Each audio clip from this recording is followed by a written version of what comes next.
ମାଉଁଟିଆ କିନ୍ତୁ ସିଏ ଶଳା ଗୋଟେ ଭୂତ ଆମ ଗାଁରେ ଅଛି। ସେ ଶଳା ଗୋଟେ ଆତ୍ମହତ୍ୟା କରିକି ମରିଲା। ସେ ଶଳା ଭୂତ ଆମ ଗାଁ ସାରା ଭାଇ ଆମକୁ ରଖେଇ ଦଉନି। ଏବେ ମୁଁ ଦିନେ ଖରା ବେଳଟାର ବିଲ ମଝିକି ଟିକେ ଝାଡ଼ା ଚାଲିଯାଇଛି ଆଉ ଗଲା ବେଳକୁ ସେ ଶଳା ଖରା ବେଳଟାରେ ସେଟା ଭୂତଟା ବାହାରି ପଡୁଛି।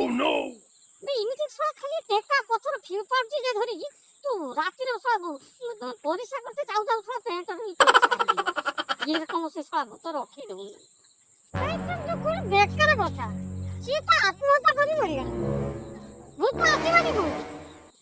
ଭୂତ ମୁଣ୍ଡ ଖରାପ ନାବେ।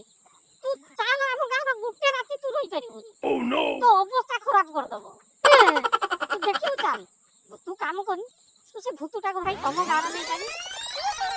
ଭାଇ ମୁଁ ତତେ ଟଙ୍କା ପଇସା ଖର୍ଚ୍ଚ ଦେବି, ମୁଁ ତ ଗୁଡ଼ ଦଉଛି ପଛେ ଭାଇ ସେ ଭୂତ ଯାହା ଆଗକୁ ଗଲାଣି ତୁ ଭାଇ ତମ ଗାଁକୁ ନେଇଯା।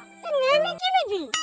କଣ ଝୁଲା ଆଣିବି ନା ସାଇକେଲ ଆଣିବି ନା କଣ ଆଣିବି? କୋଉଟା ନେମି କେମିତି କହୁନୁ ମୂର୍ଖ? ନା ସବୁ ଭୂତଙ୍କୁ ସାଇକେଲର ସହ ବୁରାରେ ନିଆଯାଏ।